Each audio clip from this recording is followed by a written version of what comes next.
I hear a lot from CEOs. They say, well, we got the board meeting next week. There's an eye roll. We got to do all the documents for the board meeting. It's almost, in some cases, the board meeting is a little bit of just throw spaghetti at the wall and see what sticks each time. What I found, and actually was kind of guilty of as well, was that I was presenting a lot of the lagging indicators. When we think about it, the board is actually probably the most consequential room. This healthcare company that at the time was the largest fine for Medicare fraud. What do you think needs to happen to improve the actual meeting itself, to ensure that boards do not fail?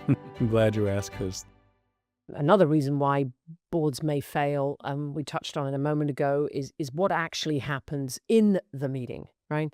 Mm. Who presents, what is presented, what are the questions that should be asked?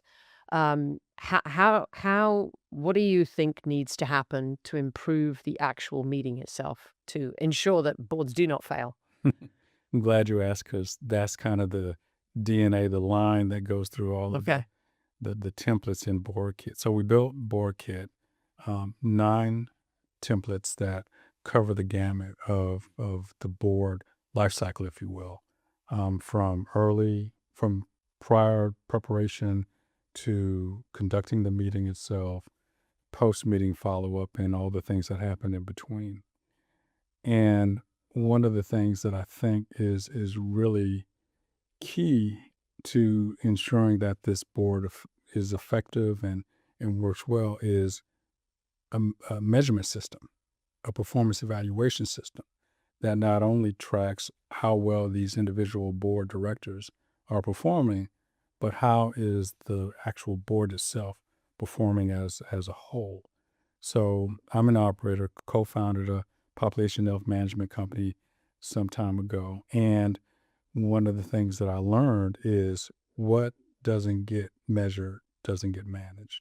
And I think that's true of not only at the company side, but also at the board side as well. Another thing that I think is happening in a lot of these board meetings. So I mentioned I'm a venture capitalist, and I was not only the CEO of a med device company, was on that board.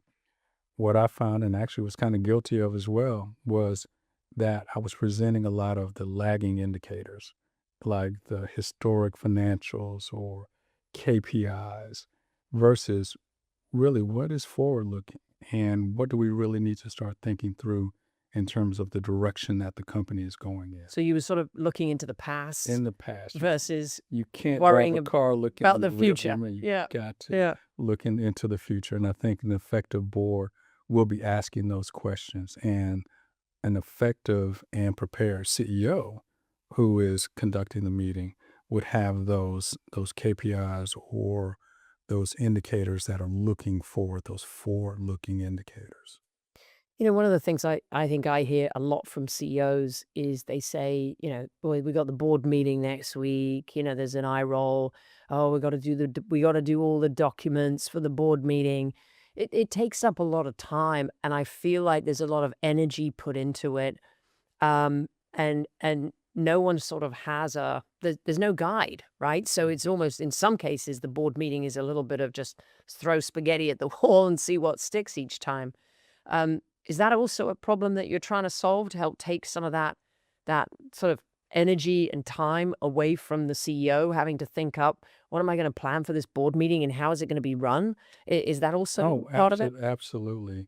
And I think what it does, it takes boards that are performative, that are showing up, to being actually active boards and boards that are involved.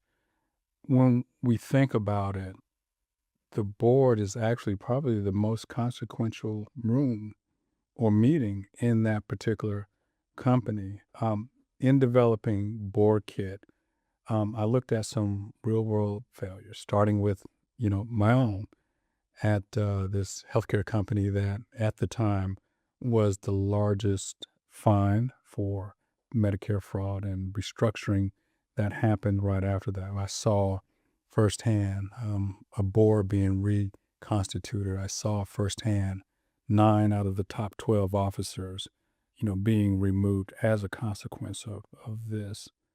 I think, with something like Board Kit, it allows those CEOs and those boards to plan ahead and to focus their energy on things that will help the board ask the right questions, be curious about the questions,